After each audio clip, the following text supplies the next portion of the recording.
108, वो हम लोग शाम को लेंगे। पंचकला की पूजा के साथ में अभी आचार्य श्री विद्यानंद जी का मंगल आगमन हुआ है। शिक्षा गुरु हैं, उन्हें भी मुझे पढ़ाया, अध्ययन कराया है। मैं आचार्य श्री विद्यानंद जी को सिद्ध शुद्धाचार्य भक्ति पूर्वक उन्हें कोटि कोटि वंदन करता हूँ, नमस्ते करता हूँ। उनका रत्नत्रय कुशल रहे, स्वास्थ्य अच्छा रहे। परम विज्ञानी और आचार्य भगवान बुद्ध सागर जी गुरुदेव के अच्छे वैज्ञानिक शिष्यों में कनक नंदी गुरुदेव और कनक नंदी जी आचार्य श्री बुद्ध सागर जी, उन दोनों के पास जिन्होंने शिक्षा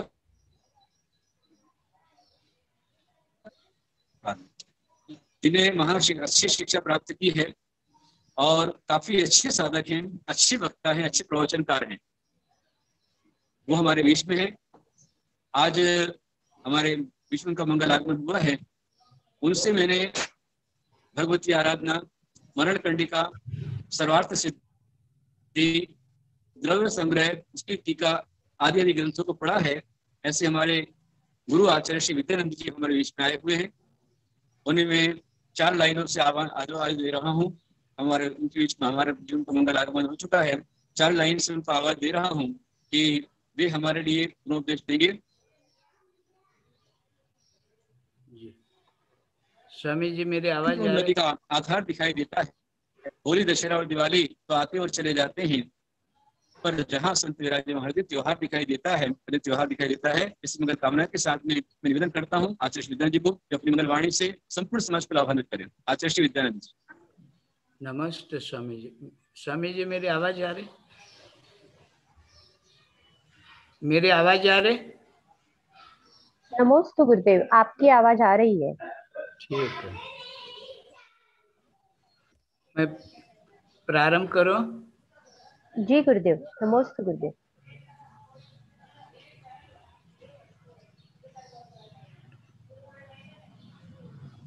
मंगलम भगवान वीरो, मंगलम गौतमो गणि, मंगलम कुंद कुंदार्यो, जैन धर्मोस्तु मंगलम। नमः श्री वर्धमानाय निर्धूत कलिलात्मने, सालोकानां त्रिलोकानां यद विद्या दर्पणायते, यद विद्या दर्पणायते। जय बोलो अनंत आनंद सिद्ध परमेष्टि भगवान की जय हो। जय बोलो वर्तमान शासन नायक भगवान महावीर स्वामी की जय हो। आचार्य गुरुवर श्री कुंतु सागर जी महाराज की जय हो। आचार्य गुरुवर श्री कनक नंदी जी महाराज की जय हो। और उपस्थित सभी आचार्य परमेष्टि, उपाध्याय परमेष्टि, साधु परमेष्टि, इन सब की जय हो। महानुभाव,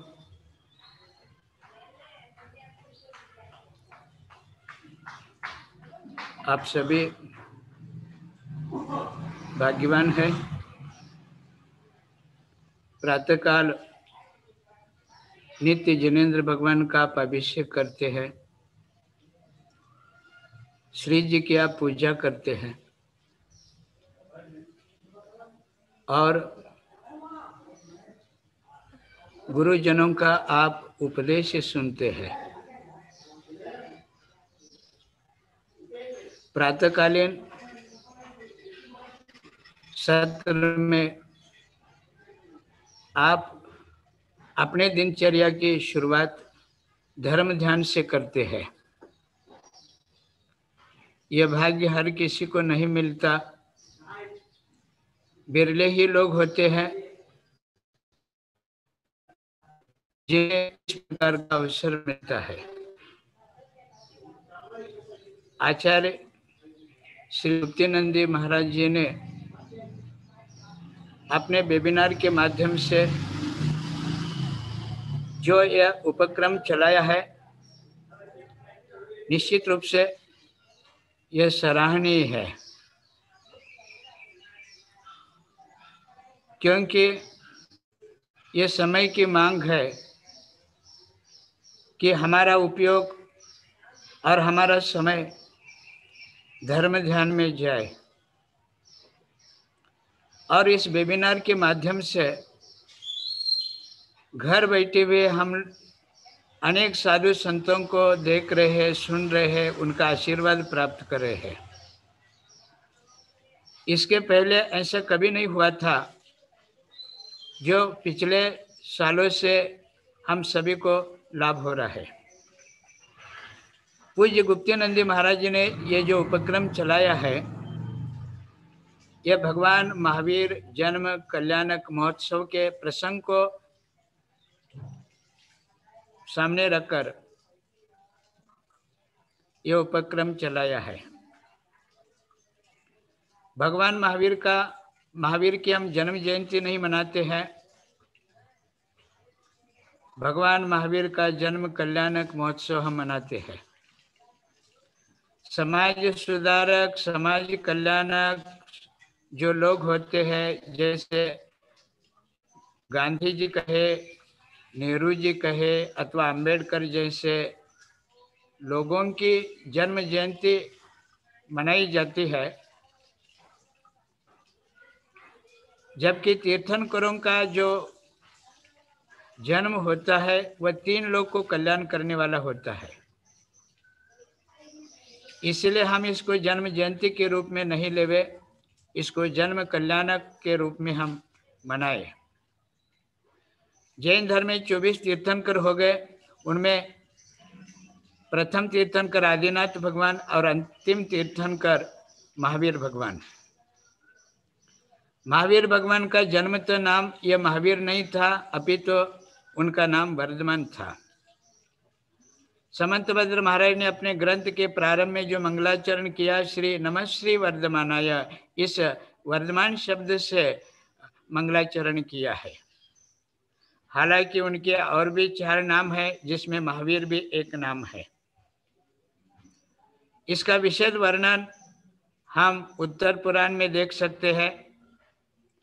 हम सकल कीर्ति आचार्य के द्वारा रचित जो वर्धमान चरित्र है, उसमें भी हम भगवान महावीर का अद्योपांत वर्णन समझ सकते हैं।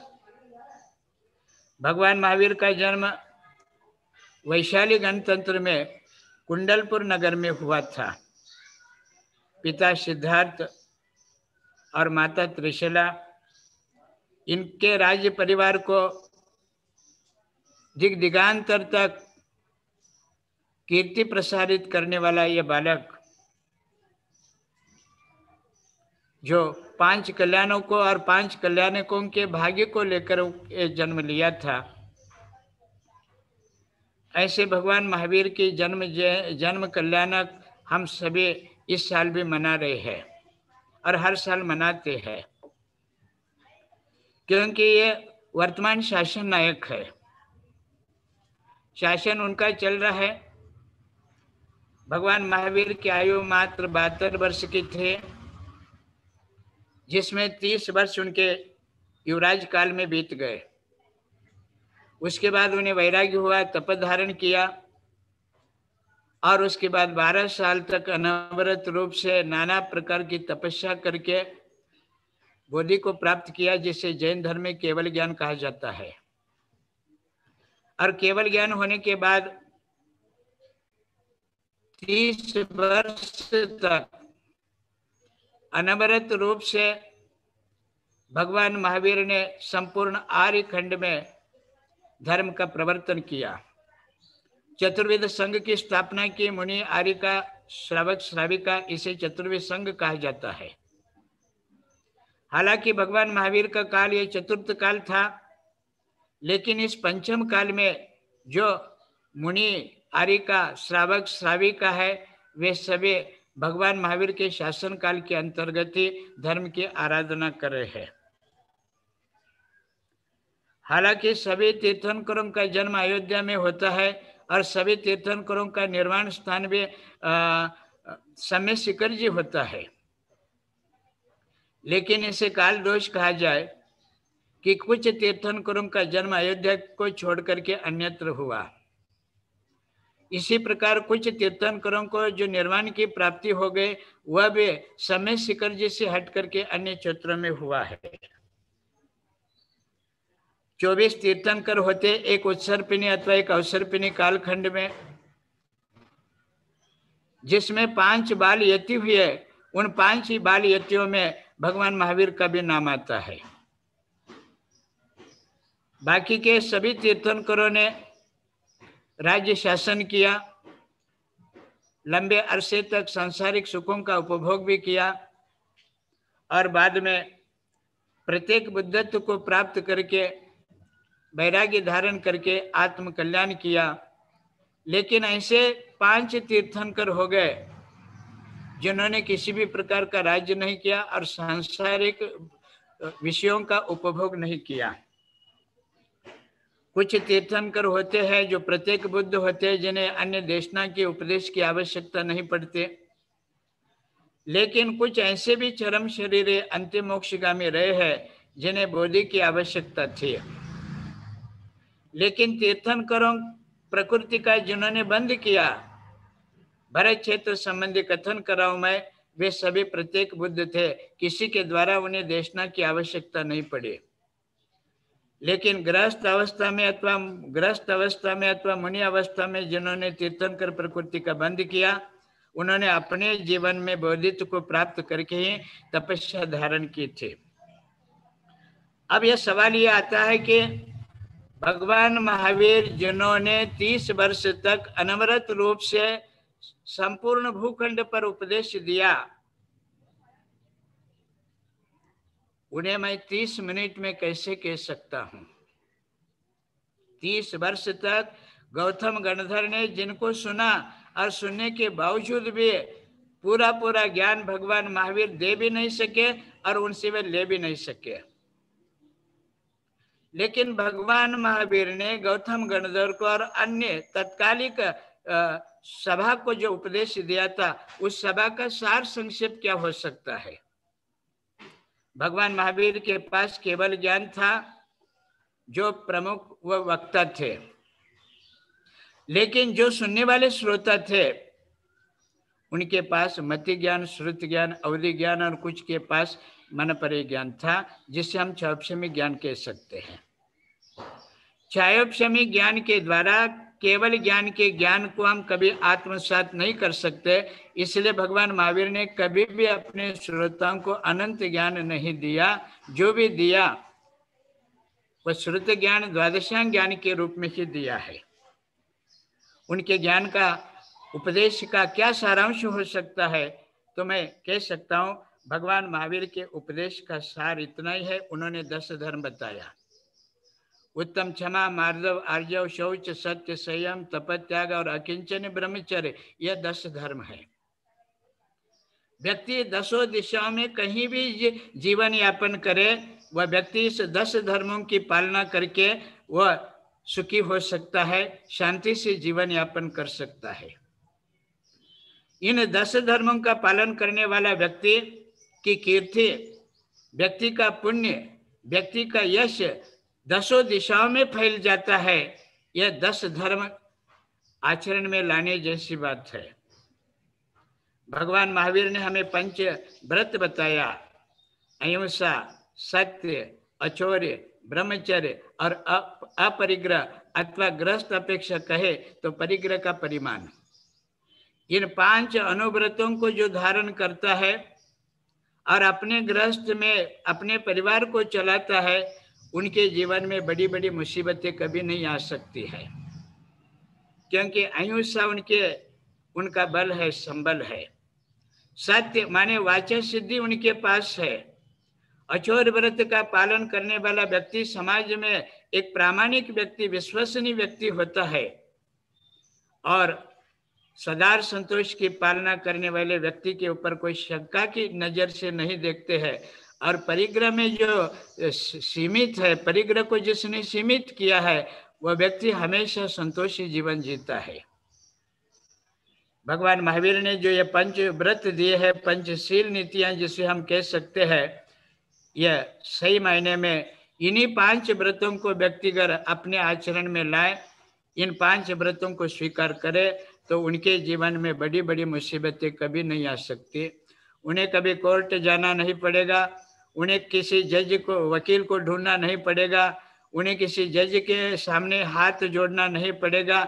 समाज में उनकी प्रतिष्ठा गिर गई, ऐसे कभी उनके जीवन में दिन नहीं आएंगे। ये 5 व्रतों की पालना का मैं फल कह सकता हूँ। और इन 5 व्रतों के माध्यम से जो पुण्य बंध होता है वह पुण्य इस लोक में भी सुख देगा और परलोक में भी सुख देगा। माने हर दृष्टि से व्यक्ति की समृद्धि होती है इन 5 व्रतों के द्वारा। और इन 5 व्रतों को अगर व्यक्ति ठीक से जीने लग जाए तो वह व्यक्ति इस देश का एक अच्छा नागरिक ही नहीं, एक आदर्श नागरिक हो सकता है। आज हमारे समाज में अथवा हमारे देश में जो भी समस्याएं हैं, उन समस्याओं का समाधान अगर कहीं मिल सकता है तो भगवान महावीर के पंचशील नीतियों में ही मिल सकता है। सारी वैश्विक समस्या का समाधान ये 5 व्रत है। और विश्व में जितने भी समस्याएं हैं, ये सारी समस्या हिंसा की वजह से, झूठ की वजह से, चोरी की वजह से, व्यभिचार की वजह से और परिग्रह का अति संचय की वजह से ये सारी समस्याएं उद्भूत हुई है। उसका समाधान अगर किसी के पास है तो एकमात्र भगवान महावीर के सिद्धांत और उनके दर्शन में ही है। भगवान महावीर ने हम आपके गृहस्थों के लिए एक बहुत अच्छी बात बताया। तुम गृहस्थी में रहते हो तो निश्चित रूप से पृथ्वी, जल, अग्नि, वायु और वनस्पति, इसके 7 त्रस जीवों की विराधना तुम्हारे हाथों से होती है। माने षटकाई जीव की विराधना तुम्हारे हाथों से हो रही है, तो उसका रोज के रोज जो क्या है उसका परिशोधन अपन कैसे कर सकते हैं? तो भगवान महावीर ने बताया, 6 आवश्यकों की पालना करो। देव पूजा, गुरु पास्ति, स्वाध्याय, संयम, तप, दान, शेति, ग्रस्तानाम, 6 कर्माणि दिने दिने, इस प्रकार बताया। हमारे द्वारा जो भी आरंभ होता है, परिग्रह होता है, अनुमति होती है और जो कार्य जाने अनजाने में होते हैं, बुद्धि अबुद्धि पूर्वक होते हैं और उसमें निश्चित रूप से कर्म का बंध होता है, पाप का बंध होता है।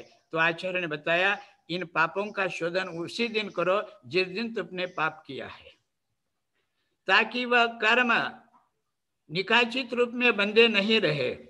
वो कर्म जन्म जन्मांतरों के साथ हमारे साथ सत्ता के रूप में नहीं रहे, उदय में आकर के हमें दुख नहीं देवे, दुर्गति को नहीं ले जाए। इसलिए भगवान महावीर ने हमें बताया कि तुम्हारे द्वारा अगर 5 स्थावर और त्रस जीवों की विराधना होती हो तो तुम रोज प्रतिदिन 6 कर्तव्यों की पालना करो। जैन धर्म में एक शब्द आता है जिसे हम कहते हैं जैन धर्म। जैन माने क्या? जैन शब्द आता है, आप कौन है? तो हम कहते हैं हम जैन हैं। क्या अर्थ है इसका, जैन माने? तो हमारे आचार्य ने बताया कि इंद्रिया नाम जयति इति जिनः, जो इंद्रियों को जीतता है, जो अपने मन को जीतता है, जो अपने कर्मों को जीतता है, उसे जिन कहा गया। मुनिराज अपने मन को जीतते हैं, अपने इंद्रियों को जीतते हैं, इसलिए उन्हें जिन कहा गया। उन जिनों में श्रेष्ठ कौन है? तो गणधर परमेष्टि श्रेष्ठ है अथवा अरिहंत परमेष्टि श्रेष्ठ है। इसलिए हम अरिहंतों को और गणधरों को हम जिनवर कह सकते हैं, और उसमें भी जो अग्रगण्य है ऐसे तीर्थंकरों को हम जिनवर धर्म तीर्थंकर कह सकते हैं अथवा धर्म प्रवर्तक कह सकते हैं अथवा जैन तीर्थंकर कह सकते हैं। जैन शब्द ये संज्ञावाची नहीं है, जैन शब्द यह गुणवाची है, जैन शब्द यह विशेषणवाची है। जिनके अंदर यह गुण है उन्हें हम जैन कह सकते हैं, और इन जिनों के जो अनुयायी है उनको हम जैन कहते हैं। जिन्होंने वीतराग देव, निर्ग्रंथ गुरु और द्वादशांग रूप शास्त्र के ऊपर श्रद्धा रखते हैं, उन्हें ही हम जैन कहते हैं। भगवान महावीर के कुछ शब्द ऐसे हैं, 4 शब्द अथवा उनका जो दर्शन है बहुत महत्वपूर्ण है। जैन धर्म में एक शब्द आता है अनेकांत। अनेकांत माने विरोधी में भी जो अविरोधी गुण है उसे अविरोध रूप से स्वीकार करना, यही अनेकांत है। किसी भी वस्तु में एक धर्म नहीं होता, प्रत्येक वस्तु में अनंत धर्म होते हैं, और उन अनंत धर्मों की विशेषता क्या है? हर गुण अपने अस्तित्व को बनाए रखते हैं, लेकिन अन्य गुणों का कभी विरोध नहीं करते। विरोध रूप गुण रहता हुआ भी वह अविरोध रूप से वस्तु में समाहित रहता है, उसी को अनेकांत कहते हैं। यह अनेकांत दर्शन हमें सहिष्णुता का पाठ पढ़ाता है। दूसरा शब्द आता है हमारे यहाँ पर शादवाद।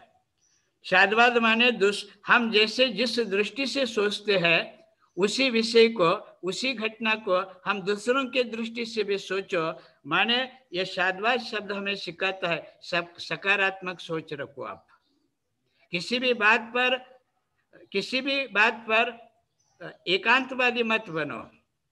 जिस बात को हम अपने ढंग से सोच रहे हैं उसी बात को दूसरा व्यक्ति जैसे सोच रहा है, उसमें क्या सत्यता है और उसे स्वीकार करना, ये शादवाद हमें सिखाता है। सकारात्मक सोच ये शादवाद दर्शन हमें देता है।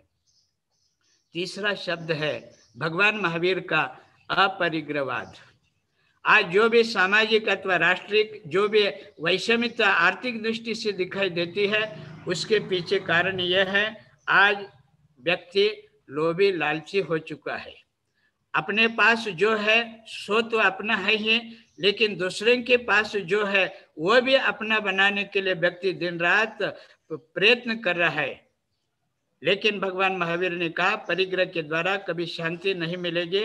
शांति मिल सकती है तो मात्र अपरिग्रह के द्वारा ही मिल सकता है। इसीलिए उस परिग्रह की भावना को कम करके हम अपरिग्रही बनने के लिए क्या करना चाहिए, तो जैन शास्त्र में बताया संतोष धारण करो, संतोष ही परम सुखी कहा गया। और चौथा एक दर्शन हमारा है वह है अहिंसा। अहिंसा शब्द का अर्थ है सअस्तित्व की भावना। जैसे हम जीना चाहते हैं, हम अपने अस्तित्व को सुरक्षित रखना चाहते हैं, उसी प्रकार दूसरों के अस्तित्व का भी ख्याल रखना यह अहिंसा दर्शन हमें सिखाता है। इतरों को किसी भी प्रकार का कष्ट ना हो, इस प्रकार की भावना रखना, यही अहिंसा हमें सिखाता है। तो जैन धर्म की क्या विशेषता है, अगर कोई आपको पूछे या जैन दर्शन को आप समझना चाहे तो इन चार बातों को आप समझ सकते हैं। एक अनेकांत है, दूसरा शादवाद है, तीसरा अपरिग्रह है और चौथा है अहिंसा। सारे ही व्रतों को हम अहिंसा में समाहित कर सकते हैं, सारे ही धर्मों को हम समता में समाहित कर सकते हैं और सारे ही षड आवश्यकों को हम सामायिक में गर्भित कर सकते हैं। बंदो, समय की एक मर्यादा होती है। मुझे 9:30 बजे तक बोलने के लिए कहा गया। एक बार किसी अन्य धर्मावलंबी साधु ने मुझे एक धार्मिक कार्यक्रम में एक बात पूछा था, एक विषय पूछा था, महाराज जैन समाज बहुत शांतिप्रिय समाज है, चाहे दक्षिण भारत में हो चाहे उत्तर भारत में हो, संपूर्ण भारत में जैन समाज बहुत शांतिप्रिय है। तो महाराज जी आप ये बताइए, आप जैन समाज के साधु है, जैन समाज में रहते हैं, क्या ऐसा कारण है कि जैन समाज शांति प्रिय है? तो मैंने उन्हें बताया क्योंकि जैन साधु गांव-गांव विहार करते हैं। जब भी प्रवचन अपने समाज के बीच करते हैं तो अपने समाज के लोगों को वह कहते हैं अपने घर में शस्त्र मत रखिए, अपितु तो अपने घर में शास्त्र रखिए कहते हैं। शास्त्र प्रत्येक जैनों के घरों में रहता है। जिस घर में शास्त्र है वही जैन है। जैन होने का आइडेंटिटी कार्ड क्या है? तो मैं कह सकता हूँ जिनके घर में भगवान महावीर का सिद्धांत है, भगवान महावीर का अध्यात्म है, भगवान महावीर का दर्शन है, वही सही मायने में जैन है। इसलिए मैं आप सभी को अनुरोध करना चाहता हूँ, हम जैन है तो अत्यंत सौभाग्यशाली है, हम अपने घर में एक श्रावकाचार्य रखें, क्योंकि श्रावक माने ठीक से पूर्ण आदर्श श्रावक बने, देश का आदर्श एक नागरिक बने, ये समझने के लिए श्रावकाचार्य पढ़ना, श्रावकाचार्य समझना और श्रावकाचार्य जीना बहुत आवश्यक है। भगवान महावीर ने हमें पर्यावरण संरक्षित करने के ओर भी ध्यान दिया है। अगर हम पर्यावरण को साफ सुथरा रखें, जहाँ भी हम रहते हैं, जिस परिसर में रहते हैं, एक सामाजिक प्राणी बन करके उस परिसर को भी हम साफ सुथरा रखें तो निश्चित रूप से आज जो प्रदूषण का फैलाव हो रहा है वो रुक सकता है। जितने भी आज कीटाणु पैदा हो रहे हैं, जितने भी रोगाणु पैदा हो रहे हैं, जितने भी बैक्टीरिया पैदा हो रहे हैं, उसमें कहीं ना कहीं प्रत्यक्ष अप्रत्यक्ष रूप से देश के हर नागरिक की जवाबदारी है। इसीलिए पर्यावरण को अब साफ सुथरा रखेंगे तो फैले हुए जो रोगाणु है वह कम होंगे। और आज ऑक्सीजन की कमी पड़ रही है, बहुत सोचने की बात है। व्यक्ति कभी दूध खरीद करके लेता नहीं था, कभी छाछ खरीद करके लेता नहीं था, कभी पानी खरीद करके नहीं लेता था, लेकिन वो तो बात दूर रहे, आज ऑक्सीजन भी पैसा दे करके लेने के नौबत आ गए। आज व्यक्ति ऑक्सीजन के लिए तड़प रहा है। कारण क्या है? क्योंकि संपूर्ण औद्योगिक क्षेत्र में आज कार्बन जो फैल रहा है, हमारे उद्योगों के द्वारा जो वातावरण दूषित हो रहा है, इस वजह से यह समस्या खड़ी है। और इन समस्याओं का समाधान क्या हो सकता है? तो भगवान महावीर ने बताया और सभी तीर्थंकरों ने बताया, वृक्षारोपण करिए और वृक्षों की छांव में बैठिए। सभी तीर्थंकरों ने जब तप धारण किया तो जंगलों में तप धारण किया था, वृक्षों के नीचे तपस्या किया था। इससे हमें यह प्रेरणा मिलती है, वनस्पति के द्वारा ही हर किसी को ऑक्सीजन मिल सकता है। ऑक्सीजन की भरपूर उत्पादन अगर करना है तो हर नागरिक का व्यक्ति की वृक्षारोपण करे। मैं अपनी बात को पूरा करता हूँ। जैन धर्म में मौलिक ऐसे सिद्धांत है, एक है कर्म सिद्धांत, दूसरा है समाज शास्त्र, तीसरा है अध्यात्म शास्त्र और तीसरा है शरीर विज्ञान। तो कर्म सिद्धांत को समझने के लिए आप कर्मकांड ग्रंथ पढ़े, शरीर विज्ञान को समझने के लिए आप जीवकांड पढ़िएगा, और समाज शास्त्र पढ़ने के लिए आप श्रावकाचार पढ़िए। और इसके साथ साथ शांति से जीने के लिए एक और एक ग्रंथ है, उसे आप अवश्य पढ़िए, और वो ग्रंथ है समयसार ग्रंथ, जिसे हर कोई पहचान नहीं सकता है। इसलिए मैं दूसरे एक दो ग्रंथ आपको बताना चाहता हूँ। एक इष्टोपदेश है और दूसरा है समाधि शतक। ये दो ग्रंथ अवश्य पढ़ना चाहिए। जैसे हम अन्न और पानी के द्वारा, पानी के बिना नहीं जी सकते हैं, इसी प्रकार समाधि तंत्र और इष्टोपदेश ग्रंथ के द्वारा हम जीवन में कभी सुखी नहीं हो सकते हैं। इसलिए जीवन में सुखी होना है और अच्छी तरह से शांति से मरना है तो समाधि शतक और इष्टोपदेश हम अवश्य पढ़े। सुबह हम जब भगवान की पूजा करते हैं, भगवान का अभिषेक करते हैं, तब वीतराग स्तोत्र और परमानंद स्तोत्र, इन दो स्तोत्रों का पाठ आप अवश्य करें। बंधुआ, समय अपनी रफ्तार से आगे बढ़ रहा है। मैं मेरी बात को यही विराम देता हूँ। मैं आचार्य कुंतु सागर महाराज जी से दीक्षित एक मुनि हूँ। जब आचार्य महाराज ने मुझे आज से 36 साल पीछे दीक्षा दी थी, तब मेरा नाम कुमार विद्यानंदी महाराज जी रखा था। उसके बाद मैं अनवरत रूप से आचार्य कनकनंदी महाराज जी के अंतेवासी शिष्य बन करके मैं 21 साल तक उनके पास रहा, अध्ययन किया। गुरुदेव ने मुझे उपाध्याय दीक्षा दी, तब मेरा नाम विद्यानंदी रखा। आचार्य कुंतु सागर महाराज ने मुझे पद दिया कुंतुगिरी के पंच कल्याणक में, तब मुझे विद्यानंदी महाराज जी से संबोधित किया था। ऐसे मैं नंदी संघ का एक छोटा सा साधु जो विद्यानंदी महाराज के नाम से जाना जाता है। हमारे संघ में बहुत सारे ऐसे एक से एक बढ़ करके रत्न है। आचार्य देवनंदी महाराज के, आचार्य पदम नंदी जी महाराज कहे, आचार्य गुप्ती नंदी महाराज के, आचार्य गुणधर नंदी जी महाराज के, और भी बहुत सारे ऐसे साधु है। और उन साधुओं में से मैं भी एक साधु हूँ। गुप्ती नंदी महाराज साहब ने ये जो उपक्रम चलाया है, रोज अभिषेक का, घर बैठे आप अभिषेक करते हैं, और जितने लोग इसमें शामिल हैं उनके अभिषेक को भी आप देखते हैं और उनके अभिषेक की भी आप अनुमोदना करते हैं। माने आप अभिषेक कर रहे हैं, आपको तो पुण्य लग ही रहा है, लेकिन जहां जहां पर भी अभिषेक हो रहा है वहां के अभिषेक को भी देख करके उस अभिषेक की आप अनुमोदना कर रहे हैं। निश्चित रूप से आप कई पट आप पुण्य का संपादन कर रहे हैं। ये उपक्रम गुप्ती नंदी महाराज जी ने जो चलाया है, निश्चित रूप से ज्ञान भी इसी प्रकार है, और हमारे गुणधर नंदी महाराज जी ने भी चलाया है। और संघों में भी वेबिनार के माध्यम से साधु संतों के सानिध्य में जो अभिषेक, पूजन, विधान इत्यादि हो रहा है, ये सभी को घर बैठे हुए देखने को मिल रहा है। आप सभी बहुत बहुत भाग्यशाली है।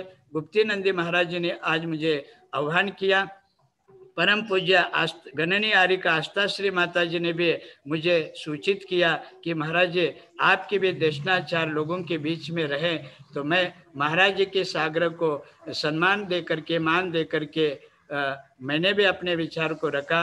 भगवान महावीर की जन्म कल्याणक महोत्सव हम आने वाले 25 तारीख को मना रहे हैं। यह राजकीय स्तर पर भी मनाया जाता है, राष्ट्र अंतर्राष्ट्रीय स्तर पर भी मनाया जाता है। देश विदेश में जितने भी लोग जैन अजैन बिखरे हुए हैं, उन सभी को भगवान महावीर जन्म कल्याण के महोत्सव के उपलक्ष्य में सभी को खूब खूब बधाई देता हूँ, शुभेच्छा देता हूँ। सभी साधु संतों को यथायोग्य में नमस्तु प्रति नमस्तु करके मेरी बात को मैं यही विराम देता हूँ। बोलिए आचार्य श्री विद्यानंद जी देव की जय। आचार्य श्री विद्यानंद जी देव की जय। चलिए, नमस्ते आचार्य श्री विद्यानंद जी महामुनिराज को मेरा नमस्तु। संपूर्ण संघ यहाँ पर है, उन सबका भी आपको नमस्तु। आज बहुत अच्छी बात, काफी अच्छा सिद्धांत और सिद्धांत के मर्मज्ञ जैन आगम के अच्छे ज्ञाता, जिनका नाम विद्यानंदी है, आचार्य विद्यानंदी जी बहुत ही सटीक शब्दों के अंदर में भगवान महावीर की अहिंसा को उन्होंने बताया। अब के सिद्धांत को जीवन में कैसे अपनाना चाहिए बताया। जिनवाणी कहती है कि दो बातों पर नियंत्रण होना जरूरी है। दो बातों पर नियंत्रण होना जरूरी है। आमदनी पर्याप्त ना हो तो खर्च पर, आमदनी पर्याप्त ना हो तो खर्च पर, और जानकारी पर्याप्त ना हो तो शब्दों पर। यदि खर्च पर हमारा नियंत्रण है तो आप दुखी नहीं होंगे, शब्दों पर आपका नियंत्रण तो आप दुखी नहीं होंगे, और शब्दों का अच्छा ज्ञान तो भी आप बोल सकते हैं। बहुत ही अच्छे अच्छे विषयों को आज हमारे गुरुदेव ने यहाँ पर रखा और उन्होंने बताया कि इस समय सारी समस्याओं की जड़ पंच पाप है। हिंसा, झूठ, चोरी, कुष्ठ परिग्रह, ये पंच पाप ही सारी समस्याओं की जड़ हैं। और सारी समस्याओं को समाधान यदि है तो पंच अणुव्रत है, पंचशील है। पंच महाव्रत साधु के और पंच अणुव्रत श्रावक के यदि प्रत्येक श्रावक पंच अणुव्रत का पालन करने लग जावे तो आज ये सारी समस्याओं का समाधान हो जावे। ये कोरोना महामारी, ये राग देश, ये झगड़े, ये तनाव, सब कुछ खत्म हो जाए। प्रकृति का आज जो संतुलन बिगड़ रहा है ये मानवकृत है। कोरोना महामारी मानवकृत है, ये वायरस मानवकृत है। इस महामारी को दूर करने के लिए हमें ही अपनी ओर से प्रयास करने होंगे। पंच अणुव्रतों को जो भगवान महावीर ने हम सबके लिए दिया है, उनको अपनाकर ही हम अपने प्रकृति को बचा सकते हैं, अपने जीवन को बचा सकते हैं। जीवन की रक्षा और सुरक्षा के लिए इनका होना बहुत जरूरी है। विद्यानंदी जी एक ऐसे आचार्य हैं जिन्होंने अभी कहा कि ढलना तो एक दिन है सभी को, चाहे इंसान हो या सूरज। ढलना तो एक दिन है सभी को, चाहे इंसान हो या सूरज, मगर हौसला सूरज से सीखो, मगर हौसला सूरज से सीखो। रोज ढल के भी हर दिन नई उम्मीद से निकलता, जो रोज ढल के भी हर दिन नई उम्मीद से निकलता, हर दिन नई उम्मीद के साथ सूरज आता है, नया प्रकाश लेकर आता है। ऐसे ही आपकी उम्मीद, आपका विश्वास, आपकी आशाएं घटना नहीं चाहिए। कितनी अच्छी बात कही कि जिसके घर में शास्त्र है वो जैन है, जो जिनवाणी सुनता है वो जैन है, जिनवाणी पढ़ता है वो जैन है, जिनवाणी मानता है वो जैन है। और तभी जैन शांति के साथ भगवान महावीर की शोभा यात्रा को निकाल पाता है। कभी जैनों का जुलूस निकलता है, सरकार को टेंशन नहीं होता है, पुलिस को चिंता नहीं होती है, पर अन्य को जुलूस निकलते हैं तो बहुत पुलिस बंदोबस्त करना पड़ता है। ये संस्कार बचपन से जैनों को मिलते हैं, ये जिनवाणी पाठशाला से मिलते हैं। आज यहाँ पर एक महाविद्वान आचार्य आए, सर्वत्र देश में जिनका सम्मान और गौरव है। कहा जाता है कि स्वगृहे पूज्यते स्वामी, जो घर का मालिक होता है उसका स्मरण से घर में होता है। और स्वग्रामे पूज्यते प्रभु, जो गांव का मुखिया होता है, सरपंच होता है, उसका अपने गांव में सम्मान होता है। स्वदेश, और जो राजा होता है उसका अपने देश में सम्मान होता है। लेकिन विद्वान सर्वत्र पूजित, जो विद्वान होते हैं, आगम के ज्ञाता होते हैं, उनका सब जगह सम्मान होता है। आज बहुत अच्छे अच्छे विषय ज्ञान के उन्होंने दिए और कहा कि शिक्षा सर्वोत्तम मित्र है, शिक्षा सर्वोत्तम मित्र है और शिक्षित व्यक्तियों का सभी जगह आदर होता है। शिक्षा सुंदरता जीवन को मात देती है। एपीजे अब्दुल कलाम एक शिक्षक थे, एक विचारक थे, इसलिए राष्ट्रपति प्रस्तुत करने के बाद भी कहीं वो आउट ऑफ डेट नहीं हुए। उन्होंने भगवान महावीर के सिद्धांत को अपनाया, नरेंद्र मोदी ने महावीर के सिद्धांत को अपनाया, सरदार वल्लभ भाई पटेल ने भगवान महावीर के सिद्धांत को अपनाया, महात्मा गांधी ने भगवान महावीर के सिद्धांत को अपनाया। सिद्धांत की बात छोड़ो, एकमात्र अभी आपने कुछ दिन पहले सुना था आचार्य गुरुचंद जी से कि एकमात्र जियो लेने से रिलायंस आज इतना छा गया कि एयरटेल, वोडाफोन, रिलायंस सारे जो अन्य थे सेल वन सब बैठ गए। एक जियो उसने पूरा सब कुछ कमा लिया। एक नमो शब्द लेने के कारण से आज भाजपा पूरे देश में छा गई। उसके पहले कांग्रेस ने राष्ट्रपिता आचार्य विद्यानंद महाराज का ये हाथ का आशीर्वाद चुनाव चिन्ह बनाए। पहले चरखा उनका चुनाव चिन्ह था, गाय बेशा उनका चिन्ह था। उसके बाद जिस समय इंदिरा गांधी आचार्य भगवान आचार्य विद्यानंद महाराज से मिली, राष्ट्रपिता आचार्य विद्यानंद जी जो दिल्ली में थे, और उनका आशीर्वाद जो उन हाथ उठा उसी को उन्होंने चुनाव चिन्ह बना लिया, तो पूरे देश की पार्टी बनी थी। संतों का आशीर्वाद, जिसके ऊपर गुरु का हाथ, उसको देगी दुनिया साथ। ये साथ हाथ से मिला था। अब इस समय भाजपा ने नमो को अपनाया, तो सब जगह नमो नमो होते नमोकार का नमो आ गया और वो सब जगह छा गए। ये शब्दों का बहुत बड़ी ताकत है। आपने सुना बाहुबली, बाहुबली नाम लेने से वो पिक्चर हिट हो गई, बहुत सारा कमा लिया उसने। इस तरह यदि दो शब्दों को लेने से इतना कुछ मिल सकता है, तो जिनवाणी को पढ़ने से क्या नहीं मिल सकता। हर दिन हमारे बीच में अच्छे अच्छे ज्ञानी आचार्य आ रहे हैं। कल हमारे शिक्षा गुरु आचार्य भगवान पद्मनंदी महाराज जी का मंगल आगमन हुआ था। आज हमारे शिक्षा गुरु, ये भी हमारे शिक्षा गुरु है, जिनसे मैंने पढ़ा है। मैंने द्रव्य संग्रह इनसे पढ़ा है। मैंने द्रव्य संग्रह, भगवती आराधना, मरण कंडिका आदि ग्रंथों को आचार्य भगवान से पढ़ा है और सर्वार्थ सिद्धि को बहुत अच्छे से आपने समझाया है। अच्छे सिद्धांत के मर्मज्ञ हैं, अच्छे ज्ञाता हैं। अब कल हमारे बीच में सर्वोदयी संत, मनोज्ञ संत, नमोकार्तिक प्रणेता सरस्वताचार्य आचार्य श्री देवनंदी जी महामुनिदास का मंगल आगमन रहेगा। आप उनकी वाणी सुनने के लिए एक दूसरे को मैसेज कर दे। पोस्टर आपके बीच में आता है, मैसेज आता है, सबको वायरल करें। पहले सवेरे 7 से 8 में कल भगवान का अभिषेक और चांदरा होगी, और 8 से लेकर के 9, साढ़े 9 के अंदर में जो है आपको भगवान की बाल क्रीड़ा का आध्यात्मिक रहस्य बताया जाएगा। वो क्यों बाल क्रीड़ा करते हैं और किस प्रकार बाल क्रीड़ा होती, बहुत सारी चीजें आपको देखने आनंद मिलेगा। अंताक्षरी आपको मिलेगी और सारे अच्छे ज्ञान मिलेंगे। आप अंताक्षरी कान लेने के लिए कल तैयार रहें। और 9 बजे ठीक आचार्य भगवान देवनंद जी का मंगल उद्बोधन मंगल प्रवचन आपको मिलेगा और आप सभी पुण्य संचय करेंगे। और मैं चाहूंगा कि आप सब मिलकर के उनको निमंत्रण दें। यदि हमारे बीच में आचार्य विद्यानंद जी हैं तो मैं उन्हें एक बार दिखलाइए प्रेरणा जी, उनको भी यदि हमारे बीच में हो तो। ये जो अर्घ आपको चढ़ाया भगवान, ये अर्घ जो चढ़ाया हुआ है, ये आपको मात्र आज के लिए नहीं है, बल्कि जो धर्म तीर्थ पर होने वाला पंच कल्याणक है, उस पंच कल्याणक के निमंत्रण के लिए आपको ये श्रीफल चढ़ाया है। और मेरा सिरफल आपके चरणों में है कि जब भी धर्म तीर्थ का पंच कल्याणक हो उसमें आप अवश्य पधारें, आपका मंगल सानिध्य यहाँ प्राप्त होवे। धर्म तीर्थ आपका ही है। और ये जो शिक्षा दी है आपने, बहुत बड़ा उपकार हमारे ऊपर किया है। जो 2 अक्षर भी सिखलाता है वो गुरु कहलाता है। आपने तो बहुत कुछ मुझको दिया है। सर्वार्थ सिद्धि आपने पढ़ाई है, द्रव्य संग्रह आपने पढ़ाया है, मरण कंडिका भगवती आराधना आपने पढ़ाई है, और वही सूत्रों को लेकर के मैं चल रहा हूँ। आपका दिया हुआ अमृत मेरे लिए अमर तक लेकर के जाएगा। हमारे गुरु में आचार्य भगवान कुलसागर जी हमारे पहले गुरु हैं, जिन्होंने शिक्षा दी, दीक्षा दी, संस्कार दिए। आचार्य कनकनंदी गुरुदेव हमारे उसके बाद गुरु हैं, कुलसागर कनकनंदी जी हैं, आचार्य पद्मनंदी जी हैं, उसके बाद हमारे आचार्य श्री विद्यानंदी जी हैं, और प्रवचन सिखलाने वाली गणनी का राष्ट्रीय माता जी हैं। ये सब हमारे गुरु हैं। और वैसे पृथ्वी कण हमारा गुरु है, हर जीव हमारा गुरु है। आचार्य विद्यानंद जी का बहुत बड़ा उपकार हमारे ऊपर रहा है। उन्होंने बहुत मनोज्ञता के साथ, मनोयोग के साथ में लगभग 8 साल मुझे पढ़ाया। 1991 से लेकर के 1998 तक आपके पास लेकर के मैंने अध्ययन किया, शिक्षा प्राप्त की, और बहुत अच्छा ज्ञान उन्होंने हमको दिया। और आज आपने देखा कि कितने बड़े प्रवचन पटु हैं, वाक पटु हैं, प्रवचन के अच्छे मर्मज्ञ हैं। तो मेरा निवेदन आपसे है कि धर्म तीर्थ जब भी आपका इस एरिया में आपका आगमन हो, औरंगाबाद जिले में आप आए, बहुत अच्छा समाज है औरंगाबाद का, मराठवाड़ा का।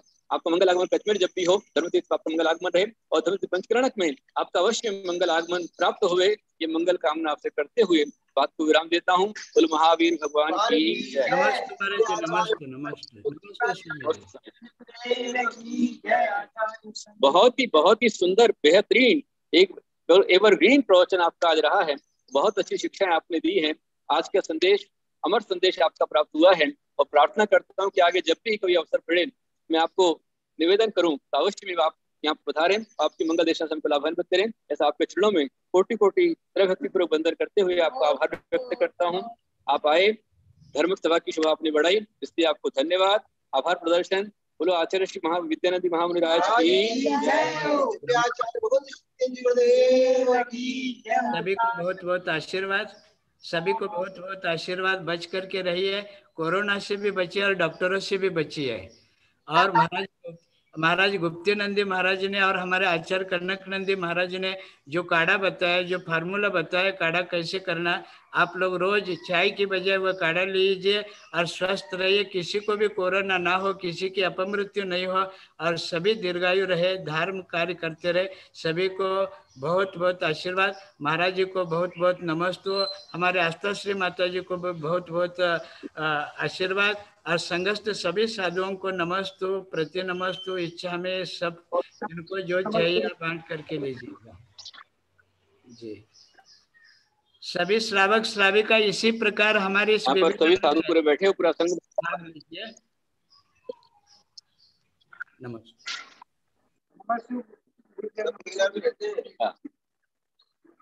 बहुत हमारे आचार्य श्री ने दिया है, आप सही महान भाव अवश्य में भाव सप्ताह हम दोनों से 5-5 मिनट यदि आप भाप लेते रहे तो भाप लेने से आपको अन्य कोई दवाओं की आवश्यकता ही आपको नहीं पड़ेगी। काढ़ा लेते रहिए, भाप लेते रहिए और साथ में जिन